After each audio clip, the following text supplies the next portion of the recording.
ഇപ്പൊ വേടന്റെയൊക്കെ മ്യൂസിക്കിന്റെ ഒരു പ്രധാന ഒരു പ്രത്യേകത. ഹലോ. അയ്യോ. ചായപ്പുണ്ട് സമയമായി 6 മണിക്കാ മഞ്ജു 6 മണിക്കാണ് കാരണം കുഴപ്പമില്ല. ഈ ക്യാമ്പസുകളിലൊക്കെ മയക്കുമരുന്ന് വ്യാപകമാകുന്നതിനെ കുറിച്ചും ചേട്ടാ ഇപ്പൊ ഏറെന്ന് ഇറങ്ങിയതേ ഉള്ളൂ 2 ദിവസവും. നമ്മൾ സിനിമ ആഗ്രഹിക്കുമ്പോൾ നമുക്കറിയില്ലല്ലോ അന്ന് ട്രോളെന്ന് പറഞ്ഞ് പറ്റിയിട്ടില്ല. ഇനിയിപ്പോൾ പുതിയ കാരണത്തിൽ ചിലപ്പോൾ വരും. ഇതൊക്കെ നമ്മൾ ഫേസ് ചെയ്യാന്നുള്ളതല്ലാതെ ആദ്യ വിഷമൊക്കെ വരും. പിന്നെ ഒരു പോയിന്റ് കഴിയുമ്പോൾ ടിൻചേട്ടൻ എന്നെ വിളിക്കും, എടാ എന്നെ എന്തൊക്കെ പറയുന്നു, നിന്നെ അത്രയും പറഞ്ഞില്ലല്ലോ, ആ ഓക്കെ. പ്രഭുദേവ ഇന്ത്യയിലെ തന്നെ ഏറ്റവും നല്ല കൊറിയോഗ്രാഫർ. അപ്പോൾ അദ്ദേഹത്തിന് ഈ പാട്ടിട്ട് കൊടുത്തിട്ട് ഞാൻ പറഞ്ഞു മമ്മൂക്കയാണ് ഡാൻസ് ചെയ്യുന്നത്, അപ്പം അദ്ദേഹത്തിന് വഴങ്ങുന്ന രീതിയിലായിരിക്കണം ഇതിൻ്റെ മൂമെൻറ്റ്. അന്ന് തിയേറ്റർ മുഴുവൻ ക്ലാപ്പ് ചെയ്തു. അതേ ക്ലാപ്പ് ലാലേട്ടൻ ചെയ്യപ്പോഴുണ്ട്. യാസിയുടെ ഒറ്റൊരു ഉയർച്ചയായിരുന്നു. ഇന്ന് അങ്ങനത്തെ ഒരു ഉയർച്ച ഉണ്ടെങ്കിൽ ഒരാൾക്ക് ക്യാരക്ടറിന് മാറ്റം വരും. നമ്മൾ തിരിഞ്ഞു നോക്കിയാൽ കാണാൻ പറ്റും പലരും സക്സസ് കൊണ്ടു നടക്കാൻ പറ്റിയിട്ടുണ്ട്. ഇത് വളരെ കൂളായിട്ട് കൊണ്ടു നടക്കുന്നത്. എന്താ മോനെ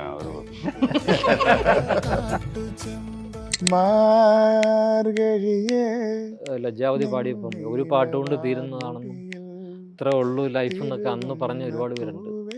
മെഡലി പ്രോഗ്രാം എന്നൊരു പ്രോഗ്രാമില് ചേട്ടൻ വളരെ കൂളായിട്ട് പോക്കറ്റിലൊക്കെ കൈയിട്ട് വന്ന് ഈ അഴകാന്നുള്ള ആ പാട്ടുണ്ടല്ലോ, ശരിക്കും അതായത് അറിഞ്ഞില്ല. ആളിത്തിരി ഷൈ ആണോ? അത് ഞാൻ തിരിച്ചെടുത്തിരിക്കുന്നു കേട്ടോ. ആള് നല്ല ഒന്നാം തരം തമാശക്കാരനാണ്.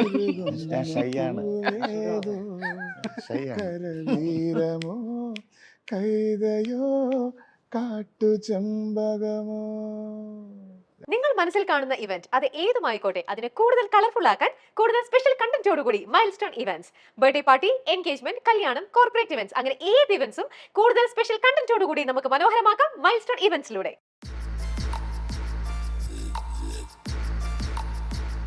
മൈൽസ്റ്റോൺ മേക്കേഴ്സ് പ്രസൻസ് ആഴങ്ങളിൽ ശാന്തമി രാത്രിയിൽ എന്ന സിനിമയുടെ വിശേഷങ്ങളുമായി versatile director Jayaraj, music director Jassie Gift, Kailash, ടിനിറ്റോ. വെൽക്കം. Thank you. ഈ ശാന്തമി രാത്രിയിൽ എന്നുള്ള ആ ഒരു ടൈറ്റിൽ ഉണ്ടല്ലോ, ആ ടൈറ്റിൽ ഇപ്പോൾ ഭയങ്കര ട്രെൻഡിങ് ആണ്. അതിനൊരു കാരണം എന്ന് പറഞ്ഞാൽ ഇപ്പം ലാലേട്ടൻ്റെ തുടരും സിനിമയിൽ അതിലെ വില്ലൻ കഥാപാത്രം ജോർജ് സാറ് ഈ പാട്ട് പാടി തജും തജും തജും എന്ന ഡാൻസ് കളിക്കുന്നുണ്ട്. അപ്പോൾ അത് കേൾക്കുമ്പോൾ തന്നെ നമ്മൾ ഈ ശാന്തമി രാത്രിയിൽ എത്രയോ വർഷങ്ങൾ കഴിഞ്ഞിട്ടും ആ പാട്ട് ഇപ്പോഴും മലയാളികളുടെ മനസ്സിൽ ഇപ്പോഴും മാഞ്ഞിട്ടില്ല.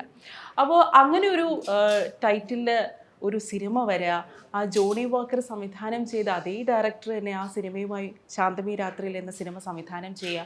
മാത്രമല്ല ഇത് 2 ബ്രിഡ്ജസ് എന്നുള്ളൊരു ടാഗ് ലൈനും കൂടെ കാണുന്നുണ്ട്. ഈ 2 ബ്രിഡ്ജസ് എന്ന് കേൾക്കുമ്പോൾ നമുക്ക് 2 കാലഘട്ടങ്ങളിൽ നടക്കുന്ന പാസ്റ്റ് ആൻഡ് പ്രസൻറ്റ്, 2 രാജ്യങ്ങൾ നടക്കുന്ന കഥയായിട്ട് തോന്നും. അങ്ങനെയാണോ? അങ്ങനെ തന്നെയാണ്. 2024 നമ്മുടെ ഒരു പുതിയ ട്രെൻഡ് ഉണ്ടല്ലോ, കുട്ടികളൊക്കെ എന്താണ് സ്റ്റഡി അബ്രോഡ്, അങ്ങനെ UK പോകുന്ന കുറേ കുട്ടികൾ. അപ്പോൾ അവരുടെ ഇപ്പോഴത്തെ പുതിയ എന്താണ് റൊമാൻറ്റിക് സങ്കല്പങ്ങളൊക്കെ ഉണ്ടല്ലോ, എന്താണ് ഡേറ്റിങ് അല്ലെങ്കിൽ ലിവിങ് ടുഗദർ, ബ്രേക്കിംഗ്, അങ്ങനെയൊക്കെയുള്ള ഒരുപാട് അറ്റ്മോസ്ഫിയറിലൂടെ അവരുടെ സൗഹൃദം. നമ്മൾ ലണ്ടൻ ബ്രിഡ്ജാണ് അതിൻ്റെ ഒരു റിപ്ലിക്കായിട്ട് വെച്ചിരിക്കുന്നത്. ഇവിടെ ഓപ്പോസിറ്റ് സൈഡിൽ നമ്മളൊരു 1970 ലവ് സ്റ്റോറിയാണ്, മൂന്നാർ തൂക്കുപാലം. അത് ഭയങ്കര ഡിഫറെൻ്റ് ആണ്. കാരണം നമ്മൾ ഇപ്പോൾ നോക്കുമ്പോൾ എങ്ങനെയാണ് അങ്ങനെ ഒരു കാലം ഓർമ്മ വരും. ഞാൻ ഈ 2 കാലഘട്ടത്തിലും ജീവിച്ചിട്ടുള്ളത് കൊണ്ട് ഒരുപക്ഷെ ഈസിയായിട്ട് അത് പറയാൻ പറ്റും. ഒന്ന് റൊമാൻറ്റിക് സൈഡ്, ഭയങ്കര എന്താണ് മെലോഡിയസ് ആയിട്ടുള്ള പാട്ടുകളും അതിനോട് ചേർന്നിട്ടുള്ള എക്സ്പ്രഷൻ, അതായത് ഒരു പ്രണയിക്കുന്ന ആൾക്കാർ അവർ തമ്മിൽ പരസ്പരം കണ്ണുകൊണ്ട് കൈമാറുന്നു, അല്ലെങ്കിൽ ജീവിതത്തിൽ ഒരിക്കൽ മാത്രം ഒരു കത്ത് കൊടുത്ത് അങ്ങനെയൊക്കെ പ്രണയം എപ്പോഴും ജീവിതകാലം മുഴുവൻ ചിലപ്പോൾ ഓർമ്മിച്ചിരുന്നു വരാം. ഇപ്പോൾ ഒരുപക്ഷെ പെട്ടെന്ന് ബ്രേക്കപ്പ് ആകുന്ന ഒരുപാട് ഇൻസിഡൻസ് ഉണ്ടാവും, പക്ഷെ സൗഹൃദം കുറെ കൂടെ ഡീപ്പായിരിക്കും. അപ്പം ഈ 2 കാലം കമ്പൈൻ ചെയ്യുന്നു, 2 ബ്രിഡ്ജസും കമ്പൈൻ ചെയ്യുന്നു ഒരു സിനിമയിലൂടെ. ജാസി ചേട്ടാ, ഇപ്പോൾ മലയാളക്കരയിൽ ഇത്രയും ഓളം ഉണ്ടാക്കിയ ഒരു മ്യൂസിക് ഡയറക്ടർ ഇല്ല എന്ന് തന്നെ നമുക്ക് പറയേണ്ടി വരും. കാരണം ലജ്ജാവതി എന്നൊരൊറ്റ പാട്ട് കൊണ്ട് മലയാളിയുടെ മനസ്സിൽ അത്രത്തോളം ഇടം പിടിച്ച ഒരു മ്യൂസിക് ഡയറക്ടറാണ് ജാസി ചേട്ടൻ. അപ്പോൾ ആ സമയത്ത് ചേട്ടൻ്റെ കരിയറിൽ വലിയൊരു ടേക്ക് ഓഫ് ഉണ്ടാക്കിയ സിനിമകളായിരുന്നു ഈ ഫോർ ദ പീപ്പിളും അതുപോലെ തന്നെ റെയിൻ ഡെയിൻ, കം അഗെയിൻ. അപ്പോൾ ഈ പാട്ടുകൾക്കൊന്നും ഒരു മുൻ മാതൃകകൾ പോലും ഉണ്ടായിട്ടില്ല. ആ സമയത്ത് ഈ രീതിയിലുള്ള ഒരു പാട്ട് ചെയ്യാൻ ചേട്ടൻ എങ്ങനെ ധൈര്യം വന്നേ? ഫുള്ള് മലയാളത്തിൽ പറയണോ?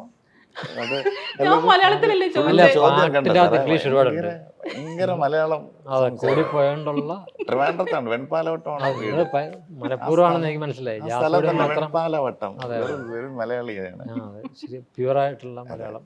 അതൊരു കാലഘട്ടത്തിന്റെ അല്ല, ചുറ്റുവട്ടത്ത് അപ്പൊ നമ്മൾ പാട്ടിൻ്റെ അകത്ത് ഒരുപാട് ഇംഗ്ലീഷ് ഉള്ളതുകൊണ്ട് ആഹാ. വേണമെങ്കിൽ മാറ്റാം. അല്ല, മലയാളം മതി കേട്ടോ. ഞങ്ങള് സാറ് ഓഫർ ചെയ്തപ്പോഴത്തേക്ക് സാറിന്റെ തന്നെ പ്രധാന സജഷൻ ആയിരുന്നു ഡാൻസ് നമ്പേഴ്സ്. പിന്നെ സാറ് തന്നെ ആക്ച്വലി സോങ്ങുടെ എല്ലാം ബേസിക് റെഫറൻസ് തന്നു. ആ ബേസിക് റെഫറൻസ് തന്നെ അതിൽ ഓൾറെഡി നമുക്കുള്ള എല്ലാ സംഭവങ്ങളും 50% അതിനകത്തുണ്ടായിരുന്നു. പിന്നെ നമ്മൾ അതിനകത്തോട്ട് കോൺട്രിബ്യൂട്ട് ചെയ്യുമായിരുന്നു. ഇപ്പം ജവതി എന്നുള്ളൊരു സോങ് ഫുള്ളി ചോദിക്കുകയാണെങ്കിൽ അത് എൻ്റെ മാത്രം ഒരു ഓൺ പ്രോപ്പർട്ടി എന്ന് പറയാൻ പറ്റില്ല. അത് സാറ് പറഞ്ഞ ഡയറക്ഷനിൽ സഞ്ചരിച്ചു, അത്രയും ചെയ്തുകൊണ്ട് വന്നു. ആ സമയത്തെ ഒരു ഇൻപുട്സാണ് അതിനകത്ത് കൂടുതൽ ഉണ്ടായത്. അപ്പോൾ ഇത് ഇങ്ങനെ വേണം എന്ന് പറയുന്ന ആൾക്ക് തന്നെയാണ് ഞാൻ ഫസ്റ്റ് പ്രിഫറൻസ് കൊടുക്കുന്നത്. അപ്പോഴും ഋതമിക്കായിരിക്കണം. പിന്നെ അന്ന് സാറ് പറഞ്ഞതുപോലെ ഈ സാധാരണ നമ്മുടെ ഇപ്പോഴത്തെ ഗാനമേളകൾ എടുത്തിരുന്നാലും കൂടുതലും തമിഴ് ഡാൻസ് നമ്പേഴ്സ് ആയിരുന്നു. അപ്പോഴത്തേക്ക് എന്താണ് ഒരു പ്രോപ്പറായിട്ടുള്ളൊരു നമ്മുടെ ഒരു എത്നിക് കുത്തുപാട്ടിൻ്റെ ഒരു സ്റ്റൈൽ വേണമെന്നുള്ളൊരു ആഗ്രഹം ആ സമയത്തുണ്ടായിരുന്നു. അങ്ങനെയാണ് കൂടുതലും ഡാൻസ് ഓറിയൻറ്റഡ് ആയിട്ട് വന്നത്. ഇപ്പോൾ കമ്പോസേഴ്സ് മെഡലി പ്രോഗ്രാം എന്നൊരു പ്രോഗ്രാമിൽ ചേട്ടൻ വളരെ കൂളായിട്ട് പോക്കറ്റിലൊക്കെ കൈയിട്ട് വന്ന് ഈ അഴകാന്നുള്ള ആ പാട്ടുണ്ടല്ലോ, പേടിച്ച് കൈയിട്ടതാണ്, വിറയ്ക്കാതിരിക്കാൻ കൈയിട്ടില്ല. ശരിക്കും അതായത് പറഞ്ഞില്ല. ആ സമയത്ത് ക്രൗഡിൻ്റെ ഒരു റിയാക്ഷൻ ഉണ്ടായിരുന്നു. ചേട്ടൻ വന്ന് ഇങ്ങനെ കൂളായിട്ട് വന്ന് ആ പാട്ട് പാടിയപ്പോൾ ആ സമയത്ത് ചേട്ടൻ എന്താ തോന്നി ആ ക്രൗഡിൻ്റെ റിയാക്ഷൻ കേട്ടപ്പോൾ? അഴകാലിലെയും ഞങ്ങൾ എന്താണ് സാറിൻ്റെ പാട്ട് ആണെന്ന് പറയുമ്പോഴത്തേക്ക് എനിക്ക് സന്തോഷം ഉണ്ട്. സാറായിട്ട് കുറേ നാൾക്ക് ശേഷമുള്ള കോമ്പിനേഷനിൽ വന്ന പാട്ടാണ് അഴകാല. പിന്നെ പൊതുവേ സ്റ്റേജിൽ പാടാത്തൊരു സോങ് ആയിരുന്നു അഴകാല. ഞങ്ങളങ്ങനെ സ്റ്റേജിൽ മെലഡി അധികം പാടാൻ ശ്രമിക്കാറില്ല. അപ്പം അങ്ങനെ മെലഡി പാടുന്നതിൻ്റെ ഒരു ഭയം സത്യത്തിൽ ആ സമയത്തുണ്ടായിരുന്നു. പിന്നെ പാടി, അത്രേ ഉള്ളൂ. അല്ല, സ്റ്റേജിൽ മെഡലി പാടുമ്പോൾ എന്താ എൻ്റെ ഒരു മടല അല്ല സോറി മെഡലി പാടുമ്പോൾ എന്താ എൻ്റെ ഒരു ടെൻഷൻ്റെ ആവശ്യം? മെഡല പാടുമ്പോഴത്തേക്ക് കൂടുതലും നമുക്ക് നമ്മുടെ കംഫർട്ട് സോണിനകത്ത് നിന്ന് നമ്മൾ ചെയ്യാൻ ശ്രമിക്കും. കൂടുതലും പെപ്പിയായിട്ടുള്ള പാട്ടുകളാണ് പാടിക്കൊണ്ടിരുന്നത്. അപ്പോൾ അത് കാരണം മെലഡി പാടുന്നതിലൊരു ചെറിയൊരു പ്രോബ്ലം എപ്പോഴും തോന്നിയിട്ടുണ്ട്. പക്ഷേ ഈ മൂവിയിലും ഒരു പാട്ട് സാറ് തന്നിട്ടുണ്ട് പാടാനായിട്ട്. അല്ല, ഞാൻ നേരത്തെ സാറിനോട് പറഞ്ഞൊരു കാര്യമില്ലേ ജാസ് ചേട്ടനെ കുറിച്ച്, ആളിത്തിരി ഷൈ ആണോന്ന്. അത് ഞാൻ തിരിച്ചെടുത്തിരിക്കുന്നു കേട്ടോ. ആള് നല്ല ഒന്നാം തരം തമാശക്കാരനാണ്. ഇൻസ്റ്റിറ്റ്യൂട്ട് നടത്തുന്നുണ്ട്. ഷൈയാണ്. മാർഗഴിയേ നിന്നീലവാർ മുടിയിൽ തിരുകുന്ന പൂവേതോ, കരവീരമോ കൈതയോ കാട്ടുചെമ്പകമോ. മാർഗഴിയേ നിന്നീലവാർ മുടിയിൽ തിരുകുന്ന പൂവേതോ, കരവീരമോ കൈതയോ കാട്ടുചെമ്പകമോ. അടിപൊളി. കൈലാഷ്, അപ്പോൾ നൈറ്റ് ഡ്രൈവ് എന്നുള്ളൊരു സിനിമയുടെ ഷൂട്ടിൻ്റെ ഇടയ്ക്കാണ് കൈലാഷിന് ജയരാജ് സാറിൻ്റെ കോൾ വരുന്നത്, അല്ല മെസ്സേജ് വരുന്നത് അല്ലേ? ജയരാജ് സാറിൻ്റെ ഒരു സിനിമയിൽ, മാധവിക്കുട്ടിയുടെ ഷോർട്ട് സ്റ്റോറി ആസ്പദമാക്കിയുള്ളൊരു സിനിമയിൽ അഭിനയിക്കാൻ ആവശ്യപ്പെട്ടുകൊണ്ട് ആ സമയത്ത് ഒരു വല്ലാത്തൊരു ഡയലമയിലായിപ്പോയി. എന്താ ചെയ്യുക, നൈറ്റ് ഡ്രൈവിൽ അഭിനയിക്കുകയും വേണം, വൈശാഖിൻ്റെ സിനിമയാണ്, എന്നാൽ ജയരാജ് സാറിൻ്റെ സിനിമ കൈവിട്ട് കളയാനും പറ്റത്തില്ല. കാരണം അത്രത്തോളം പ്രഷ്യസ് ആണ് കൈലാഷിന് ജയരാജ് സാറിൻ്റെ സിനിമ അല്ലേ? തീർച്ചയായിട്ടും അതൊരു ഈ ആക്ടേഴ്സ് ഫേസ് ചെയ്യുന്ന ഏറ്റവും വലിയ ഇതാണ്. നമ്മൾ വെറുതെ ഇരിക്കുമ്പോൾ ചിലപ്പോൾ ആരും വിളിക്കില്ല. നമ്മൾ എവിടെയെങ്കിലും ഒരു സ്ഥലത്ത് ലാൻഡ് ചെയ്ത് നിൽക്കുമ്പോൾ ചുറ്റിനും കോൾ വന്നിട്ട് ഡേറ്റ് ക്ലാഷ് ആയിട്ട് ചിലപ്പം ഇതെല്ലാം പോയിട്ട് അപ്പോഴും വീട്ടിലിരിക്കും. അങ്ങനെ ആക്ടേഴ്സിന് എപ്പോഴും ഒരു ഇൻട്രസ്റ്റിംഗ് പരിപാടി ഉണ്ടാവാറുണ്ട്. സത്യമാണ്, ഏറ്റവും നല്ല കൊമേഴ്ഷ്യൽ ഡയറക്ടറാണ് വൈശാഖേട്ടൻ. വൈശാഖേട്ടൻ്റെ ഒരു പ്രൊജക്ട് നടന്നുകൊണ്ടിരിക്കുമ്പോൾ ജയരാജ് സാറിൻ്റെ കോൾ എനിക്കിങ്ങനെ നമ്മളും കൊമേഴ്ഷ്യലാണ്, പക്ഷെ അതിലേക്ക് വരാം. തീർച്ചയായിട്ടും. അപ്പോൾ ഇങ്ങനെ പെട്ടെന്ന് ഒരു ഇത് വരുന്നത്. അപ്പം ഞാനിങ്ങനെ വിചാരിച്ച് എന്ത് ചെയ്യും. ഞാൻ ആദ്യം കൊണ്ടുപോയിട്ട് നമ്മൾ സ്വാഭാവിക ഡേറ്റ് ക്ലാഷ് എപ്പോഴും വരുമ്പോൾ നമ്മൾ അസോസിയേറ്റ്സിനോടും കൺട്രോളേഴ്സിനോടും പറയും ഇങ്ങനൊരു കാര്യമുണ്ട്, എന്തെങ്കിലും ചാൻസസ് ഉണ്ടോ, കാരണം അവരാണല്ലോ ഡേറ്റ് ഹാൻഡിൽ ചെയ്യുക. ഞാൻ അപ്പോൾ സ്വാഭാവികമായി ആദ്യം വിടാതിരിക്കാൻ നോക്കും. അത് വിടാതിരിക്കുന്നത് വെച്ചാൽ ഇവിടെ കംഫർട്ട് കളയണ്ടെന്ന് വെച്ചിട്ടായിരിക്കും. ഞാൻ ആദ്യം പോയിട്ട് വൈശാഖേട്ടൻ്റെ അടുത്ത് പോയിട്ട് എനിക്കൊരു കാര്യം കാണിക്കാനുണ്ടെന്ന് പറഞ്ഞിട്ട് ഞാൻ ജയരാജ് അയച്ച മെസ്സേജ് കാണിച്ചു കൊടുത്തു. എൻ്റെ സിനിമയിൽ ഇന്ന ഡേറ്റിൽ ഒരു പരിപാടി ഉണ്ട്, നിനക്ക് വരാൻ പറ്റുമോ എന്ന് വെച്ചിട്ട്. അപ്പോൾ വൈശാഖേട്ടൻ എന്നെ ഇങ്ങനെ നോക്കി. ഞാൻ വെച്ച് എന്നെ ഇപ്പം ഇറക്കി വിടുന്നു, കാരണം അതിൻ്റെ ഞാൻ ത്രൂ ഔട്ട് റോളാണ് ചെയ്യണേ. അപ്പോൾ വൈശാഖേട്ടൻ ഒരു സെക്കൻഡ് അദ്ദേഹത്തിൻ്റെ അസോസിയേറ്റിനെ വിളിച്ച്, രാജേഷ് ഒന്നിങ്ങി വന്നേ, ഈ ഡേറ്റ്സ് ഇവൻ എങ്ങനെയെങ്കിലും ഹാൻഡിൽ ചെയ്യാൻ പറ്റുമോ എന്ന് ചോദിച്ചു. അപ്പോൾ ഞാനിങ്ങനെ ഞെട്ടി, കാരണം ഒരിക്കലും ഒരു ഡയറക്ടർ സാധാരണ അങ്ങനെ പെട്ടെന്ന്, കാരണം അദ്ദേഹത്തിൻ്റെ ബാക്കി കാര്യങ്ങളില്ലേ. പക്ഷേ വൈശാഖേട്ടൻ അന്ന് പറഞ്ഞൊരു കമൻ്റ് ഉണ്ട്, നമ്മുടെ ഒക്കെ സിനിമകൾ ചിലപ്പോൾ തിയേറ്ററിലൊക്കെ ഇങ്ങനെ വേറൊരു തരത്തിലൊക്കെ പോകുന്നുണ്ടാവും, പക്ഷെ നിന്നെപ്പോലൊക്കെയുള്ള ആൾക്കാർ ജയരാജ് സാറിൻ്റെ അടുത്ത് പോയിട്ട് സിനിമ ചെയ്യണം എന്ന് ഒരു, അത് ഞാൻ പറയുന്നത് ജയരാജേട്ടൻ അല്ലെങ്കിൽ ജയരാജ് എന്ന് പറയുന്ന ഒരു സംവിധായകനെ വേറൊരു സംവിധായകൻ അല്ലെങ്കിൽ തൊട്ട് താഴെയുള്ള ജനറേഷനിൽ ഏറ്റവും കൊമേഴ്ഷ്യലി ഹിറ്റ് ചെയ്തിട്ടുള്ള ഒരു സംവിധായകൻ എങ്ങനെ കാണുന്നു എന്നുള്ളതിൻ്റെ ഏറ്റവും വലിയ വിറ്റ്നസിങ് അത്. അങ്ങനെ വൈശാഖേട്ടനാണ് എന്നോട് പറയണത് ആ ഡേറ്റ് മാനേജ് ചെയ്തിട്ട് പോയിട്ട് ചെയ്യാൻ. അപ്പോൾ ഏറ്റവും കഷ്ടപ്പെട്ടത് വൈശാഖേട്ടൻ തന്നെയാണ്. കാരണം പകല് ഞാൻ കോട്ടയത്ത് അവിടെ പോയിട്ട് പെർഫോം ചെയ്യും, എന്നെ വൈകിട്ട് 5 മണിയാകുമ്പോൾ വിടും, ഒരു 6-6:30 ആകുമ്പോൾ ഞാൻ രാത്രി വിടും, ഇവിടെ നൈറ്റാണ്. എന്നിട്ടൊരു 3 മണിയാകുമ്പോൾ വെളുപ്പിന് തന്നെ വിടും, പിന്നെ ഞാൻ രാവിലെ അവിടെ 7-7:30-8 മണിയാകുമ്പോൾ എത്തും. അങ്ങനെ എൻ്റെ ലൈഫിൽ ഒരു 6-7 ദിവസമുണ്ട്. അതായത് 2 എക്സ്ട്രീം ആണ്. പകല് ജയരാജ് സാറിൻ്റെ സിനിമയിൽ, രാത്രി വൈശാഖേട്ടനോ. അപ്പോൾ അതൊരു ഭയങ്കര ഒരു അനുഭവങ്ങളാണ് അതൊക്കെ. അതായത് ഓർത്ത് പറഞ്ഞതിന് വലിയ ഷെഡ്യൂളായി. അത് തിരക്കല്ല, നമുക്ക് ഉറങ്ങിയില്ലേ പ്രശ്നമില്ല, ഭക്ഷണം കഴിച്ചില്ലേ പ്രശ്നമില്ല. അത് ഏതൊരു ആക്ടർ ആഗ്രഹിക്കുന്ന അങ്ങനെയൊക്കെ. 2 എക്സ്ട്രീം ആൾക്കാരാ, 2 പേരുടെ സ്പേസിൽ ഇങ്ങനെ പോവുക. ടിനിച്ചേട്ട, ചെറിയാൻ കൽപ്പകവാടി ടിനിച്ചേട്ടനെ കുറിച്ച് പറഞ്ഞൊരു കാര്യം ഉണ്ടായിരുന്നില്ലേ, ഗുണ്ടയുടെ ശരീരവും സംസാരം എന്നാൽ നല്ല കോമിക്കായിട്ടുള്ള സംസാരം എന്നാണ് ചെറിയാൻ കൽപ്പകവാടി പറഞ്ഞത്. അപ്പോൾ മലയാളത്തിലെ ഏറ്റവും കൂടുതൽ പരീക്ഷണ സിനിമകൾ സംവിധാനം ചെയ്ത ഡയറക്ടറാണ് ജയരാജ്. അപ്പോൾ അദ്ദേഹത്തിൻ്റെ ഒപ്പം വർക്ക് ചെയ്തപ്പോൾ എന്താണ്, കാരണം ഇപ്പം പറഞ്ഞല്ലോ ഗുണ്ടയുടെ ശരീരവും സംസാരം വളരെ ഹാസ്യാത്മകമായിട്ടുള്ള ഒരു സംസാരമാണെന്ന്. ജോലി തമാശ ഒരിക്കലും സിംഗാവാത്തൊരു കാര്യമാണത്. അതെ. അപ്പം ജയരാജ് എന്ന ഡയറക്ടർ ചേട്ടൻ എങ്ങനെയാണ് ഉപയോഗിച്ചിരിക്കുന്നത്? എന്നാ സിനിമയിൽ നിന്നും ആദ്യം എന്നെ നോട്ടീസ് ചെയ്യുന്ന ഒരാളാണ് ജയ സാർ. പക്ഷെ ഒരുപാട് വർഷങ്ങളെടുത്തു സാറിൻ്റെ സിനിമയിലേക്ക് എത്താനായിട്ട്. നമ്മൾ ഈ വെള്ളം നിറച്ചിങ്ങനെ മറ്റേ ഫയർ എഞ്ചിൻ പോലെയാണ് നിറച്ചിട്ടേക്കാണ്. എപ്പോൾ വിളിച്ചാലും സാറും വിളിക്കുന്നത് അതുപോലെയാണ്. ഒരു ദിവസം മുമ്പൊക്കെ വിളിക്കുള്ളൂ. പെരുങ്കളിയേട്ടം എന്ന് പറഞ്ഞ സിനിമയിൽ 2 ദിവസം മുമ്പ് പറഞ്ഞു മറ്റന്നാൾ ഫ്രീ ആണോ. ഞാൻ വിചാരിച്ചു എന്തെങ്കിലും ഇനോഗ്രേഷനോ ഫിലിം ഫെസ്റ്റിവലോ ഒരു പടമുണ്ട്, അത് ഒരു ഫുള്ള് ലെങ്ത് റോളിന് വേണ്ടിയാണ് വിളിക്കുന്നത്. അപ്പം ഞാൻ ഓർക്കുന്നത് ഇതിനു മുമ്പ് സാറിൻ്റെ മനസ്സിൽ ഞാനില്ല, അല്ലെങ്കിൽ പെട്ടെന്ന് വിളിച്ച് പരീക്ഷിക്കുന്നതാണ് വരുമെന്ന് അറിയാനാണ്. പക്ഷെ നമ്മളെല്ലാ സംഭവങ്ങളും മാറ്റി വെച്ചിട്ട് അങ്ങോട്ട് പോവും. കാരണം 7 നാഷണൽ അവാർഡ് അല്ലേ, 7 നാഷണൽ അവാർഡ് കിട്ടിയിട്ടുള്ള ഒരാളാണ് നമ്മൾ വിളിക്കുന്നത്. നമ്മൾ കൊതിച്ചിട്ടുള്ള സിനിമ ദേശാടനം, കരുണ, ശാന്തം, പിന്നെ വേറൊരു മറ്റൊരു എക്സ്ട്രീം ജോണി വാക്കർ, അതുപോലത്തെ സിനിമകൾ. അപ്പം അവർ മോൾഡ് ചെയ്യുന്ന രീതിയിൽ നമ്മൾ ചെയ്ത് കഴിഞ്ഞാൽ ഒരു ഡിഗ്രി എടുക്കുന്നതിന് തുല്യമാണ്. അതൊരു ഡിഗ്രിയാണ്. നമ്മളൊരു ചെല്ലുമ്പോൾ നമുക്കൊരു കസേര കിട്ടും ഈ പടങ്ങളിലൊക്കെ അഭിനയിച്ചെന്ന് പറയും. അപ്പോൾ ഈ പടത്തിലും അങ്ങനെ തന്നെ വിളിച്ചത്. മറ്റന്നാ ഞാൻ ടൂറിന് പോകാൻ വിളിച്ചാന്ന് വിചാരിച്ചു, കുട്ടിക്കാലത്തേക്ക് വരുന്നുണ്ടോ. അപ്പോൾ ഞാൻ ഒരു പടം അത്ര സിമ്പിളായിട്ട്, വളരെ ഷൂട്ടിങ് അതുപോലെ തന്നെയാണ്, വളരെ സിമ്പിളായിട്ടാണ് ചെയ്തുകൊണ്ടിരിക്കുന്നത്. ടിനിയുടെ ഒരു പെർഫോമൻസ് കണ്ടിട്ടാണ് ഞാൻ ആദ്യം ടിനെ ഇൻവൈറ്റ് ചെയ്യുന്നത് സിനിമയിലോട്ട്.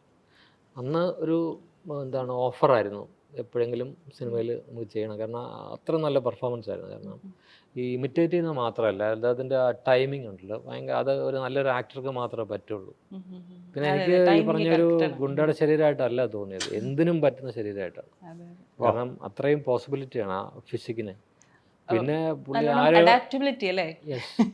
അപ്പോൾ അത് എനിക്കറിയാം, ഇനിയും ഒരുപാട് നല്ല കഥാപാത്രങ്ങൾ ചെയ്യാൻ കഴിയുന്ന ആളാണ് ടിനി. നല്ല ശബ്ദം കൺട്രോൾ, പിന്നെ ഫിസിക്കലി ഒരുപാട് പോസിബിളാണ് അദ്ദേഹത്തിന്. അപ്പോൾ ഞാൻ ഇതുവരെ കൊടുത്തിട്ടുള്ള റോളൊന്നും ശരിക്കും പറഞ്ഞാൽ അത്രയും ചെറിയ ചെറിയ ക്യാരക്ടേഴ്സേ കൊടുത്തിട്ടുള്ളൂ. പെരുങ്കളിയാട്ടത്തിൽ നല്ലൊരു കഥാപാത്രമാണ്.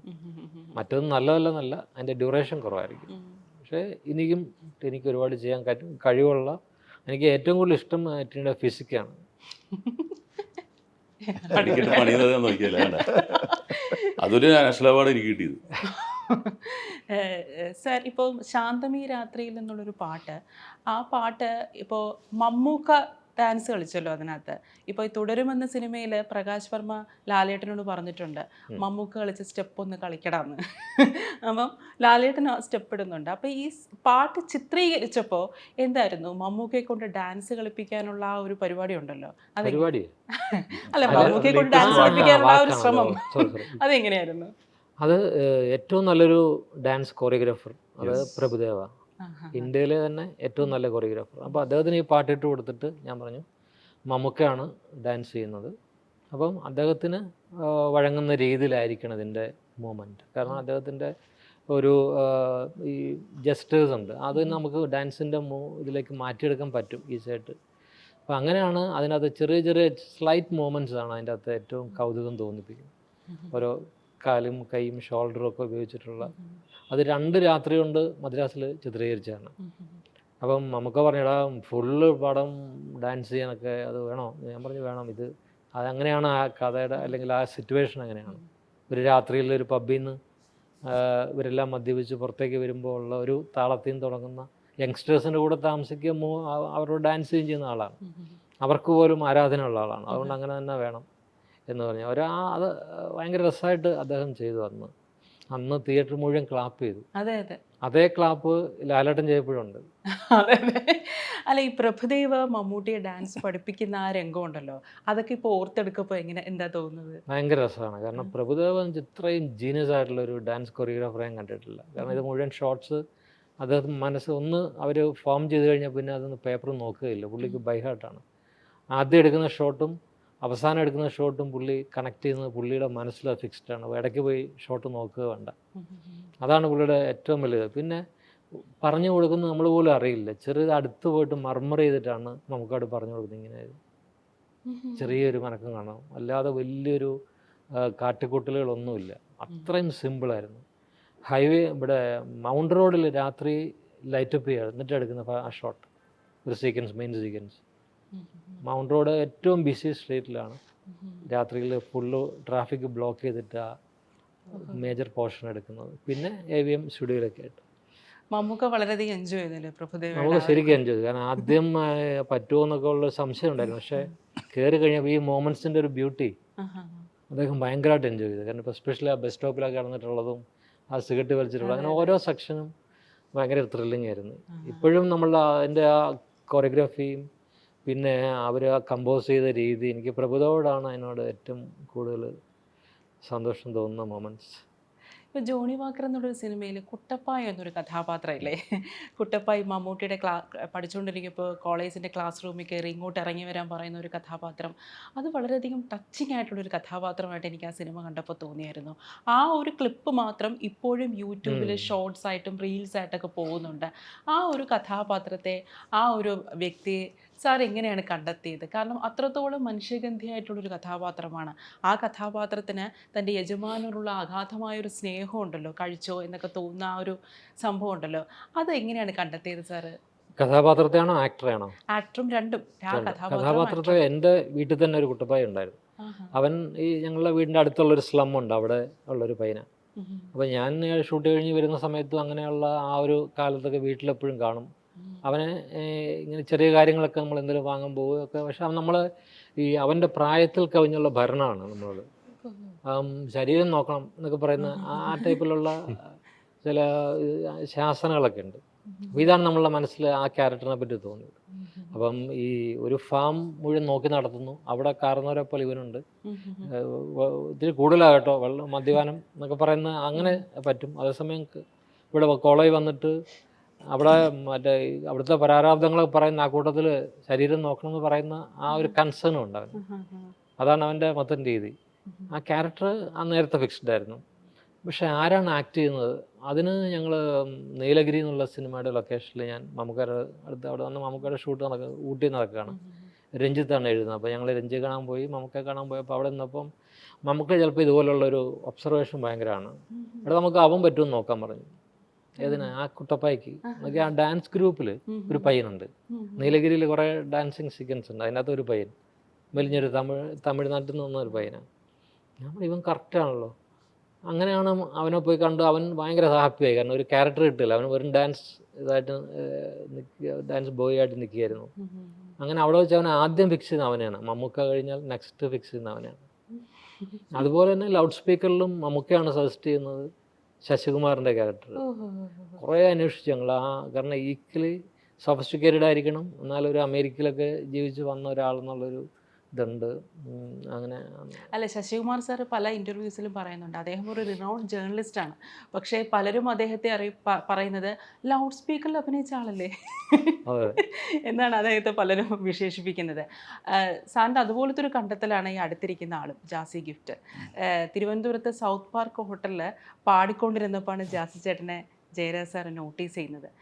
എന്താണ് ജാസി ഗിഫ്റ്റിലെ ജയരാജ് സാറ് കണ്ട ഏറ്റവും പ്രോമിനൻ്റ് ആയിട്ടുള്ളൊരു ഫാക്ടർ? ശബ്ദം.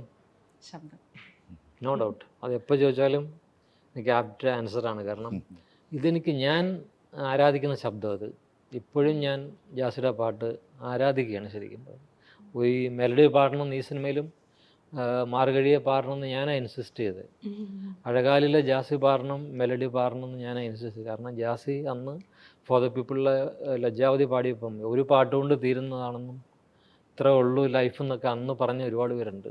പക്ഷെ നമുക്ക് മനസ്സിൽ ജാസി കൊണ്ട് ഒരുപാട് ചെയ്യാൻ കഴിയുന്ന ഈ ശബ്ദം യൂണിവേഴ്സലാണെന്ന് തോന്നിയിരുന്നു പലപ്പോഴും. ഇനിയും ജാസി പാടാൻ ഒരുപാട് പാട്ടുകൾ ബാക്കിയുണ്ടെന്നാണ് ഞാൻ വിശ്വസിക്കുന്നത്. മ്യൂസിക് ഡയറക്ടറായിട്ടും അല്ലാതെ സിംഗറായിട്ടും ജാസിക്ക് ഭയങ്കര ഒരു പോസിബിലിറ്റീസാണ്. അതെ അതെ. ഇപ്പോൾ കന്നഡയിൽ ജാസി ചേട്ടൻ സജീവമാണ്. അവിടെ മ്യൂസിക് ഡയറക്ടർ എന്നുള്ളൊരു റോളിലാണ്. എന്നാൽ തെലുങ്കിൽ പാട്ടുകാരൻ എന്നുള്ളൊരു അല്ലെ സിംഗർ എന്നുള്ള റോളിലാണ് കൂടുതൽ അറിയപ്പെടുന്നത്. അതാണ് ഞങ്ങൾ ഈ സാറ് പറഞ്ഞതുപോലെ ഫോർ ദ പീപ്പിളിൻ്റെ തെലുങ്ക് നടക്കുമ്പോഴത്തേക്ക് പ്രഭുദേവ സാർ അവിടെ അദ്ദേഹം ഡയറക്റ്റ് ചെയ്യുന്ന ആദ്യത്തെ പടം അവിടെ നടക്കുകയായിരുന്നു. അതിലെനിക്ക് പാടാൻ പറ്റിയിട്ടുണ്ട്.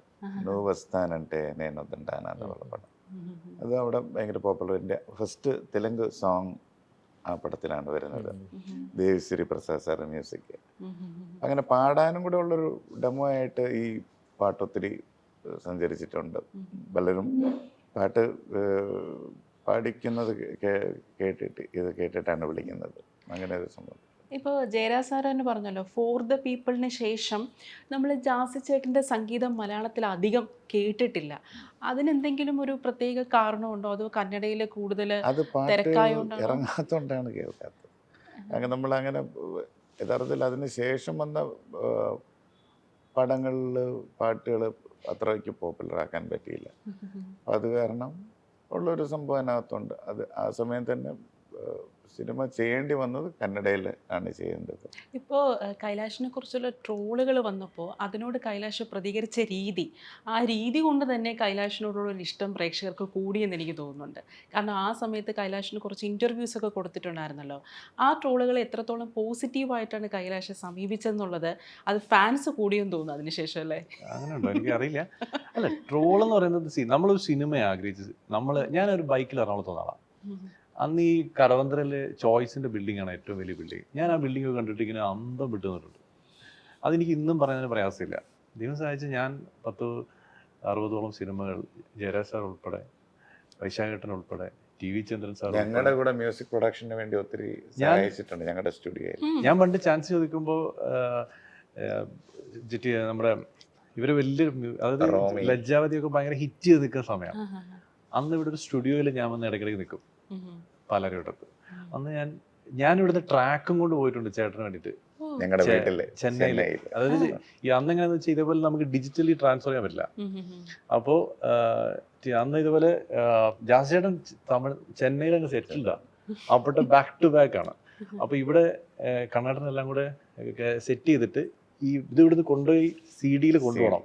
അപ്പൊ എനിക്ക് ചെന്നൈ പോകാൻ ഇഷ്ടമായിട്ടും അവിടെ പോയ ആരെങ്കിലും കണ്ടാലോ എന്നൊക്കെ വിചാരിച്ചിട്ട് ഇവർക്കറിയാം എനിക്ക് പോകാൻ ഇഷ്ടമാണെന്ന്. അപ്പൊ എനിക്ക് ഇവിടുന്ന് ഒരു ബസ്സിന്റെ ടിക്കറ്റ് ഒക്കെ എടുത്ത് തരും, ഒരു 2 CD തരും. അത് അവിടെ ചെല്ലുമ്പോൾ ഒരു CD വർക്ക് ചെയ്തില്ലെങ്കിൽ പാടണം, അപ്പൊ 2 കോപ്പി തരും. അപ്പൊ ഞാൻ ഇതിങ്ങനെ ഭയങ്കര പൊന്നു പോലെ കൊണ്ടുപോയിട്ട് അവിടെ കൊണ്ട് അങ്ങനെയൊക്കെ നമ്മൾ പുറകെ നടന്നിട്ട് ഇതിൻ്റെ കൂടെ ഞങ്ങളുടെ വീട്ടിൽ തന്നെ വന്ന് സ്റ്റേ ചെയ്തിട്ട് അവിടെ നിന്ന് ഡയറക്ടേഴ്സിനെ കാണാൻ പോകും. അതിനിടയ്ക്ക് ഞാനിത് പാട്ട് പാടിപ്പിച്ച് തിരിച്ചു കൊണ്ടുവരണം. ഇതൊക്കെ നമ്മൾ ഹംസാണ്, ഇങ്ങനെയൊക്കെ ഇഷ്ടം കൊണ്ട് ചെയ്യണതാണ് ഇതൊക്കെ. പിന്നെ ട്രോൾ എന്നൊക്കെ പറയുന്നത് നമ്മൾ സിനിമ ആഗ്രഹിക്കുമ്പോൾ നമുക്കറിയില്ലല്ലോ അന്ന് ട്രോൾ എന്ന് പറഞ്ഞ് മെറ്റീരിയലില്ല. ഇനിയിപ്പോൾ പുതിയ വേറെ എന്തെങ്കിലും ചിലപ്പോൾ വരും. ഇതൊക്കെ നമ്മൾ ഫേസ് ചെയ്യാന്നുള്ളതല്ലാതെ അതിന്റെ പേര് തോറ്റിട്ട് നമ്മൾ നിൽക്കേണ്ട ആവശ്യമില്ല. അത് കൂടുതൽ നമുക്ക് ഊർജം തരികയാണ് ചെയ്യുന്നത്. ഊർജ്ജമൊന്നുമല്ല, നമ്മളൊരാള് ഭയങ്കരമായിട്ട് പറഞ്ഞാൽ ആദ്യം നമുക്ക് വിഷമമൊക്കെ വരിക, ആദ്യം വിഷമൊക്കെ വരും. ഇതിനപ്പുറം എനിക്ക് ജനുവനാൻ പറ്റില്ല. ആദ്യം വിഷമമൊക്കെ വരും, കാരണം നമ്മൾ വിഷമവും സങ്കടവും പ്രയാസവും ഒക്കെ ഉള്ള ആൾ തന്നെയാണ്. പിന്നെ ഒരു പോയിന്റ് കഴിയുമ്പോൾ ടിൻചേട്ടൻ എന്നെ വിളിക്കും, എടാ എന്നെ എന്തൊക്കെ പറയുന്നു, നിന്നെ അത്രയും പറഞ്ഞില്ലല്ലോ, ആ ഓക്കെയാണ്. അല്ല, നമ്മള് നല്ലത് ശ്രദ്ധിക്കൂല, ചീത്ത പറയണ പിന്നാലെ പോയിട്ടാണ്. നമ്മളെ ഇഷ്ടമുള്ള ആൾക്കാർ ഈ 3.5 കോടിയിൽ 1% പറയുമ്പോൾ അല്ലെങ്കിൽ 2-3 പേര് പറയുമ്പോഴാണ് ശ്രദ്ധിക്കുന്നത്. നമ്മളെ നല്ലത് പറയുമ്പോൾ അവരുടെ പിന്നാലെ പോയിട്ട് അവർക്കൊരു ലവ് ചിഹ്നം ഇട്ട് കൊടുക്കും. നമ്മൾ പിന്നെ നമ്മൾ ശരിക്കും പോളിഷ്ഡ് ആവാണ്. അല്ലാണ്ട് ചെറിയ കാര്യത്തിനൊന്നും അങ്ങനെ ഞാനൊക്കെ തഴക്കം കഴിഞ്ഞു വന്നോനെ. ഒരു വ്യക്തി എന്ന നിലയിലോ നടൻ എന്ന നിലയിലാണോ ഇപ്പൊ മോള് പറഞ്ഞ ലാംഗ്വേജിലാണ് ഞാൻ തിരിച്ചു പറയുന്നത്. ഭയങ്കര ബുക്കിഷായിട്ടാണ്, ഇങ്ങനെ ഭയങ്കര സ്ഫുടതയോടുകൂടി. അപ്പൊ ഞാൻ തിരിച്ചു പറയുമ്പോൾ ഒരു കാടന്റെ പോലെ പോകുന്നുണ്ട്. പക്ഷെ ഞാൻ ജെനുവിനാണ് അങ്ങനെ പറയും. ഇപ്പൊ കൈലാഷ് പറയുമ്പോൾ ഭയങ്കര സുഖമുണ്ട് കേൾക്കാൻ. അതാണ് കേട്ടോണ്ടിരിക്കുന്നത്, നല്ല തേൻ ഒഴുകുന്നത്. എന്റെ അങ്ങനെയല്ല, കല്ലും മുള്ളൊക്കെ ഉള്ള സ്ഥലമാണ്. ജാസിയുടെ ശബ്ദം പോലെ കുറച്ചൊരു റോ വോയിസ് ആണല്ലോ, അതുകൊണ്ട് നമുക്ക് ഇഷ്ടം അല്ലേ. എനിക്ക് പ്രശ്നം നല്ല രസമുണ്ട് കേൾക്കാൻ, വളരെ ജെന്യുവൻ ആയിട്ട് പറയും. ഇതിന് മറുപടി പറയുമ്പോൾ എന്റെ അവസ്ഥകൾ എന്ത് വെച്ചു എനിക്ക് പറയാം, അങ്ങനെ പറയേണ്ടി വരും. അതെനിക്ക് അറിയില്ല. ജാസ് ചേട്ടാ, ഇപ്പോൾ ഈ ഒരു സമയത്തെ യൂത്ത് ഐക്കണാണ്, റാപ്പ് മ്യൂസിക്കിൽ യൂത്ത് ഐക്കണാണ് ഡെപ്സിയും അതുപോലെ വേടനൊക്കെ. ഇപ്പോൾ വേടൻ്റെയൊക്കെ മ്യൂസിക്കിൻ്റെ ഒരു പ്രധാന ഒരു പ്രത്യേകത, അയ്യോ സമയമായി 6 മണിക്കാ. അതാണ് സെൻസ് ഓഫ് ഹ്യൂമർ. ജാസിയുടെ തരം ഹ്യൂമറുള്ള സെൻസ് ഓഫ് ഹ്യൂമർ ഉള്ള ഒരാളാണ്. 6 മണിക്കാണ് ഗാനം. കുഴപ്പമില്ല. അല്ല, ഇത്രയും സെൻസ് ഓഫ് ഹ്യൂമർ ഉള്ള ഒരാളില്ല കേട്ടോ. സത്യം അല്ലേ?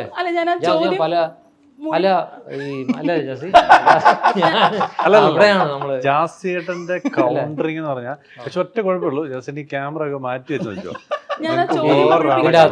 അല്ല, ഇതിനകത്ത് ഒരു സിറ്റുവേഷൻ ഉണ്ട്. അതായത് ഈ നമ്മുടെ പബ് ക്രോളിംഗ് എന്ന് പറഞ്ഞ സിറ്റുവേഷൻ ഉണ്ട്. അതായത് ഒരു പബ്ബിൽ നിന്ന് വേറൊരു പബ്ബിലേക്ക് പോയി, അവിടുന്ന് വേറൊരു പബ്ബിലേക്ക് പോയി, ഇങ്ങനെ പാട്ടുകളെ മുഴുവൻ ഇങ്ങനെ കണക്ട് ചെയ്തിട്ടൊരു സിറ്റുവേഷൻ ഉണ്ട്. ഏറ്റവും ജാസയ്ക്ക് ചലഞ്ചിങ് ആയിട്ടുള്ള അതായിരുന്നു. കാരണം മാർഗഴിയെ ഒരു മെലോഡിയസ് ആയിട്ടുള്ള സോങ് ആണ്, പക്ഷെ പബ് ക്രോളിംഗ് എന്ന് പറയുന്ന ഒരു സോങ് ഉണ്ട്. അത് ഈ ലജ്ജാവതി അല്ലെങ്കിൽ നമ്മൾ ഫോദുപപ്പിലെ പാട്ടുകളിലൊക്കെ അപ്പുറത്ത് ഇന്നത്തെ പ്രസൻറ്റ് ഒരു മൂവാണ്. അതെങ്ങനെ കമ്പോസ് ചെയ്യുന്നുള്ള എനിക്ക് എപ്പോഴും ചോദിക്കണമെന്ന് ചോദിക്കുന്നത്. ഈ ഓരോ സമയത്തും ട്രെൻഡ് മാറിക്കൊണ്ടിരിക്കും, അതനുസരിച്ച് അപ്ഡേറ്റ് ചെയ്യുക. നമ്മുടെ ലാംഗ്വേജ് വൈസും നോക്കുമ്പോഴത്തേക്ക് കുറച്ച് ടഫ് ആയിട്ടുള്ള കാര്യമാണ്. പിന്നെ എപ്പോഴും ശ്രദ്ധിച്ചിട്ടുള്ളത് ഈ ഡാൻസ് നമ്പേഴ്സ് കമ്പോസ് ചെയ്യാൻ കുറേ കൂടെ മെനക്കെടാണ്. കണ്ടൻറ് വൈസ് നമുക്ക് അതിനകത്ത് കുത്തിത്തിരിക പാടാണ്. ഇതിൽ പല സ്റ്റൈലുകൾ പരീക്ഷിക്കുക എന്നുള്ളത് ഒരു എലമെൻ്റായിട്ട് എപ്പോഴും തോന്നിയിട്ടുണ്ട്. പക്ഷെ എപ്പോഴും നമ്മുടെ ലാംഗ്വേജിന് ഒരു ലിമിറ്റഡ് ആയിട്ടുള്ള ഇതിനകത്തായിപ്പോൾ. അത് കാരണം ഡാൻസ് നമ്പേഴ്സിൻ്റെ ഇത് ഒരു സിംഗിൾ സോങ്ങിലല്ലേ. എന്റെ ചോദ്യത്തിനുള്ള ഉത്തരം എനിക്ക് കിട്ടി, മനസ്സിലായി. ഞാൻ സാറിലോട്ട് വരാം. സാർ, ഇപ്പോൾ ഹൈവേ എന്നുള്ള സിനിമ, അതുപോലെ തന്നെ ജോണി വാക്കർ എന്നുള്ളൊരു സിനിമ, സാർ ആ ഒരു സമയത്ത് ഈ ക്യാമ്പസുകളിലൊക്കെ മയക്കുമരുന്ന് വ്യാപകമാകുന്നതിനെ കുറിച്ചും കഞ്ചാവ് വ്യാപകമാകുന്നതിനെ കുറിച്ചുള്ളൊരു സിനിമയായിരുന്നു. അപ്പോൾ ഇന്ന് സിനിമയിൽ ചേച്ചിയാണെന്ന്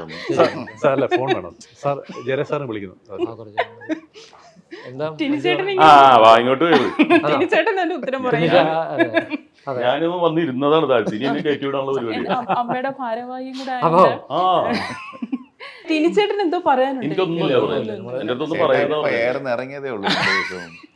അപ്പൊ നമുക്കിത് വൈൻഡ് അപ്പ് ചെയ്യുന്നതിന് നമുക്ക് ആ ലജ്ജാവതിയുടെ റാപ്പ് മാത്രമായി. Now watch out, what is dup, Selagana, dip, into a smile. Oh, my baby, just have my hand forever and ever. Every time I Oh, like to see see my my girl. girl. അടിപൊളി. Thank you so much.